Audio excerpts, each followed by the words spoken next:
Hello, this is Mr. Shinramen, and today we're going to be taking a different direction and explore a solved double homicide case that occurred in Hong Kong, known as the Braemar Hill Murders. Although we normally cover unsolved mysteries here on this channel, I did want to dive into this particular case due to not being mentioned a lot inside the realm of YouTube. But what's pretty disturbing about this case is that two teenage victims had absolutely no connection to the killers whatsoever, and this unfortunate crime has occurred by pure coincidence. So who are these victims that tragically died in Hong Kong? Why did the killers murder specifically these two teenagers? Also, how did they get captured by the Hong Kong police? These are questions that will be answered today as we dive deep into this case. Let's get into this now.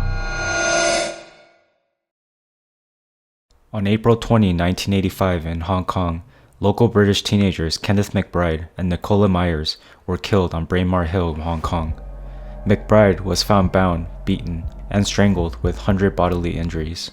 Myers' body was found half naked, her jaw broken, and her left eyeball out of its socket. Evidence also showed that Myers was also raped. Kenneth McBride, who is age 17, and Nicola Myers, who is age 18, were a couple and both studied at Island School, Hong Kong, and they were very well known on campus. McBride was the president of the Students' Union, captain of the school rowing team, and a member of the debate team. His former teacher, Chris Force, described him as a very smart and kind individual who was loved by the school community. Myers, on the other hand, was described as a smart student who had an interest in languages and was hoping to become an interpreter as a career one day. Simon Boyd, a former school classmate of the couple, said that the couple was very close and both of them were very popular in school. On the afternoon of the attack, the couple decided to take a walk in the Braemar Hill countryside, part of the Tai Tam Country Park, located near McBride's residence at Braemar Hill Mansions.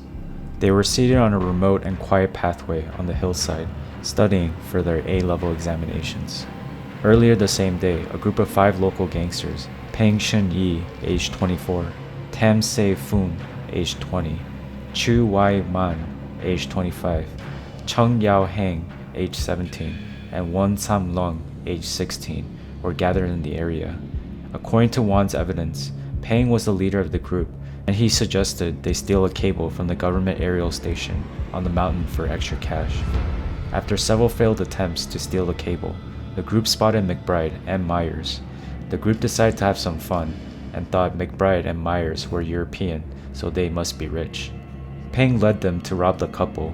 McBride and Myers only had $1 on them, and they tried to defend themselves. The gangsters did not believe the couple, and it turned into a fierce attack. McBride was savagely beaten, and his hands and feet were tied up. Tam pulled off McBride's Nike shoes and kept the shoes after the murder. The trainers were a key piece of evidence presented in court. According to the murderer's statements, Peng verbally threatened the rest of the gang to take part in the attack. Peng raped Myers, while the other 4 members were brutally beating McBride. Myers' genitalia were penetrated by a stick and bottle also. After several attacks, Peng decided the couple must die as McBride and Myers would be able to identify them. The group left the country park after the murder and destroyed the couple's textbooks. The couple's families eventually realized that they were missing when they failed to return home that night. The family spent the whole evening searching for them and eventually phoned the police after failing to locate the couple. The next day, the couple's bodies were discovered by a morning jogger. According to the South China Morning Post report on April 22, 1985, quote, "A top-level investigation has started into the savage killing of 2 English teenagers, whose badly beaten bodies were found on the slope of Braemar Hill yesterday morning. A jogger thought the 2 were sunbathing as the girl was almost naked. When the bodies did not move, he became suspicious and made a gruesome find," end quote. The murders shocked the city, and the police mounted a thorough investigation. More than 800 policemen and several personnel from the British forces overseas Hong Kong were sent to search the site. While investigating, the Hong Kong police discovered some wooden sticks that they suspected were used as weapons, along with the torn exercise books that were found along the hillside. Traces of semen were also found on Myers' body, as well as partial fingerprints on the torn books and sticks. However, due to the infancy of the forensic science at that time, no sufficient evidence was found to trace the murderer.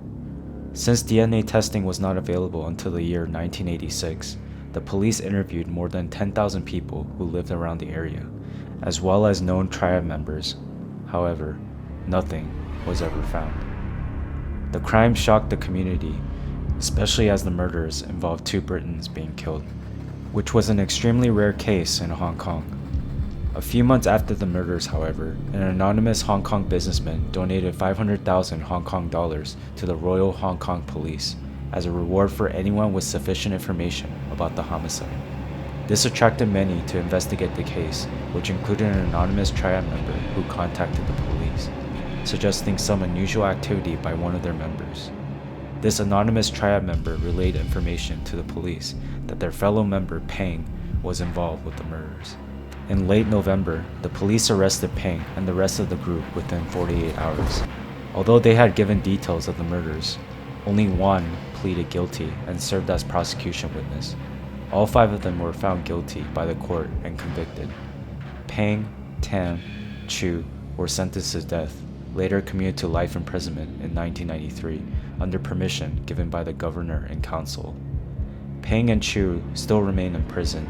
Tam died of cancer in prison in 2009 at the age of 45.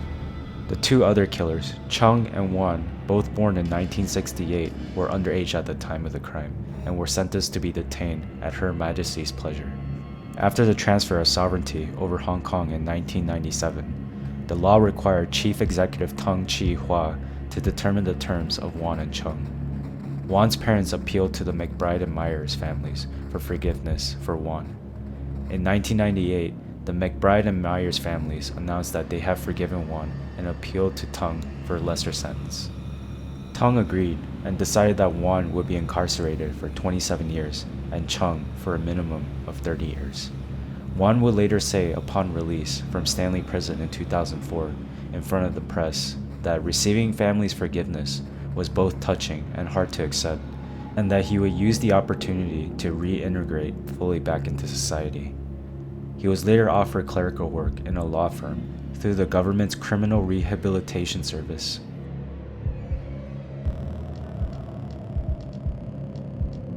With a change in law in 2004, Chung's prison term was to be redetermined by the court. In 2005, Chung's sentence was converted to a sentence of 35 years in prison. Later, Chung appealed to the court for a lesser sentence similar to Wan's, but on April 6, 2006, the verdict came down denying Chung's request, citing that due to the heinous nature of the crime, 35 years for Chung was more than generous. He was later released in December 2007 and was later hired as an inspection worker at a public utility company. Prior to the crime, most of the killers had no criminal records beyond misdemeanors. Chung was abandoned by his family at the age of 4 and left at an orphanage at the age of 6. As a teenager, he was taken back by his abusive father, dropped out of school at the age of 14, subsequently working menial jobs in restaurants and opening ferry doors. However, upon losing his job, he was disowned by his father and was wandering the streets when he was recruited by Peng. Wan Sam Lung was a cook at a local restaurant. The leader of the group, Peng, was a casual worker and a low-level member of the Fu Ki Ying Triad Society. And according to the police reports, he was reputed as a bully and a thug that harmed and harassed common bystanders within Hong Kong.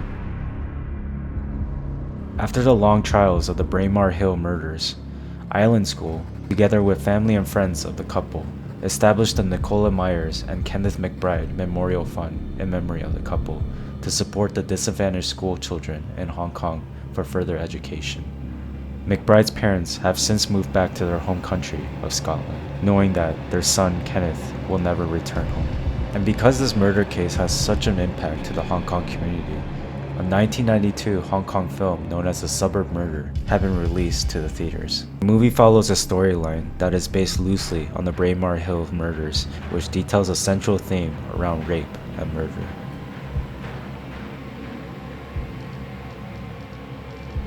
By observing the Braemar Hill murder case, it's clear that this unfortunate occurrence happened through pure coincidence. Just imagine that if Kenneth and Nicola were to pick a different location to study for their exams, or to even pick a different time to see each other would have prevented Peng and his gang members from spotting them in the first place. However, regardless of all of these what-ifs, it's still a horrific tragedy that these students' lives have been taken away at such young ages, and the hearts and prayers go out to their parents who miss them dearly. Although 2 of the murderers have been recently released from prison, justice has been luckily served, as the other gang members, excluding Tam, are still serving life sentences behind bars. Hence why this case is solved.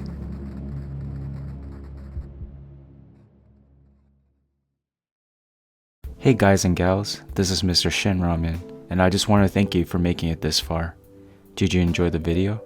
If so, it would be greatly appreciated if you can leave a like on this video and subscribe to this channel for more future content. Till next time, stay safe and stay scared.